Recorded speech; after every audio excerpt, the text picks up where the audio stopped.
안녕하세요, 김이사입니다. 오늘은 국제결혼에 대해서 한번 얘기를 해볼게요.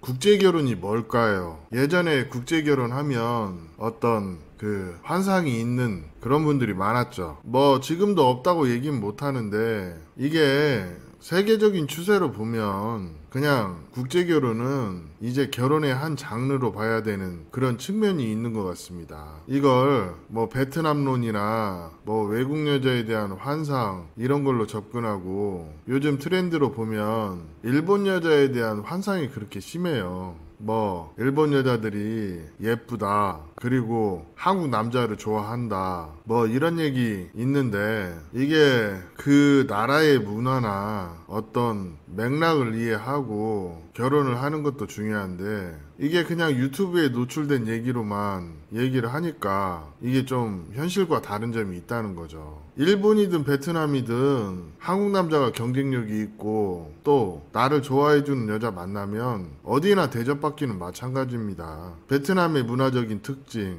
일본의 문화적인 특징, 이런 거 알고 하시나 싶어요. 그리고 이런 것도 있어요. 내가 일본을 좋아하면 일본 여자랑 할 수 있어요. 또 아니면 내가 베트남을 좋아하면 베트남을 할 수 있어요. 뭐 그런 거지. 뭐 그걸 베트남 여자가 어쩌네, 일본 여자가 어쩌네, 뭐 이렇게 얘기는 하지만 제가 봤을 때는 사실 국제결혼이 그냥 내가 좋아하는 국가의 그 나라 여성과 결혼한다고 생각하면 좀 편한 부분이 있어요. 여기에 이어서 제가 예전에 필리핀에 있을 때 느꼈던 얘기 하나 해드릴게요. 필리핀이 나라적인 특징이 예전에 잘 살다가 지금은 경제가 폭망해서 아주 어려운 그런 나라긴 한데, 필리핀도 이 스페니쉬 계열이나 또 아니면 화교 계열, 그리고 일부 살아남은 중산층들, 이런 사람들 보면 참 교양 있고 괜찮아요. 그래서 제가 느끼는 게 뭐냐면,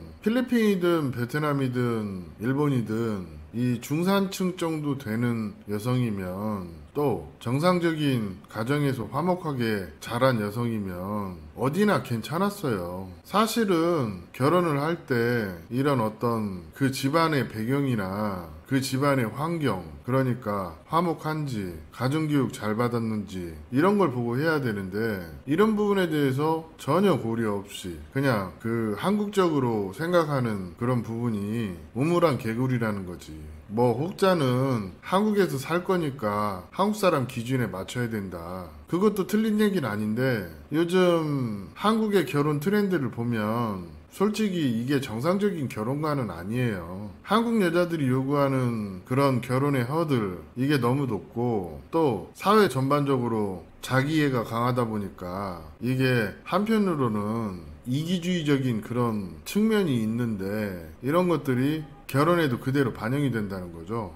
그리고 이 자의식, 자기에 대한 의식이 너무 강하다 보니까 자의식 과잉으로 인해서 본인에 대해서 관대하고 다른 이에게 부당함을 강요하는 그런 문화가 지금 한국의 결혼 문화에서 그대로 반영이 되다 보니까 한국 남자들도 그런 측면을 상대 여성, 즉 국제결혼 할 때 외국 여성에게 강요를 하는 거예요. 그 대표적인 사례가, 이게 사람을 볼 때 사람으로서 봐야 되는데 어떤 조건에 치우쳐가지고 그 조건에 들어오냐 안 들어오냐 이걸로 보는 참 어리석은 한국 남자들이 많다는 거지. 그런다고 해서 뭐 자신은 뭐 얼마나 갖췄는지 모르겠지만, 제가 봤을 때는 그 결혼을 바라보는 기준이 결혼의 본질에 접근하기보다는 그냥 한국 여자에게 당했던 그대로 화풀이 하듯이, 또는 그런 기준으로 외국 여성을 본다는 거죠. 예를 들어서 뭐 대표적인 사례가, 몸에 뭐 레터링이 한두 개 있을 수도 있어요. 이런 부분에 대해서 한국 남자는 문신을 싫어한다, 그리고 가부장적이다, 이런 얘기들이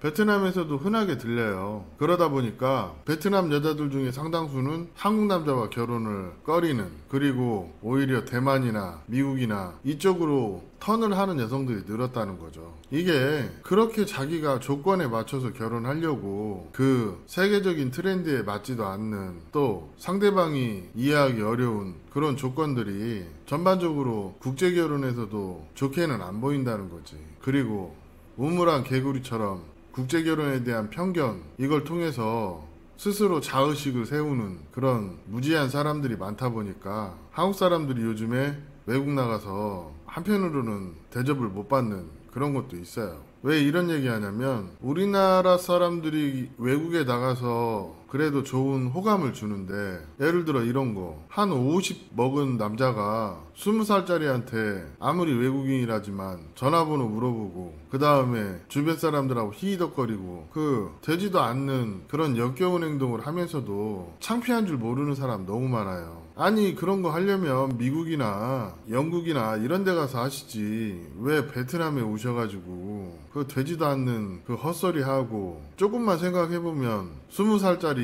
그런 여성들이 50살 먹은 남자에게 오빠 오빠 하면서 살갑게 할 때는 뭘 원하는지 누가 봐도 아는 거 아닐까요? 그런데도 자의식이 강하다 보니까 주변을 살피지를 못하는 그런 행동을 하시는 분들이 많아요. 그리고 인터넷으로 배운 그런 얄팍한 지식으로 베트남이 이런다면서요? 아니면 단정적으로 베트남이 이래, 필리핀이 이래, 이런 얘기를 해요. 얼마 전에 마닐라에서 한국 사람 2분 권총 테러 당해서 죽었어요. 그 사람들이 왜 죽었을까요? 대체적으로 보면 하지 말아야 할 행동들을 외국에서 하고 다니니까 그런 경향이 강하고, 또 베트남도 마찬가지예요. 저 같은 경우 아주 잘 아는 곳이 아니면 저녁 8시 넘으면 웬만하면 밖에 잘 안 나갑니다. 아마 저뿐만이 아니라 교민들 대부분 그럴 거예요. 그리고 혼자는 잘 안 돌아다니고. 그런데 한국 사람들 베트남 치안이 좋긴 하지만 가지 말아야 할 곳을 가서 봉변을 당하시는 분도 많은데, 이게 이런 거예요. 그 무지에서 나오는 신념이 결혼에도 적용이 되면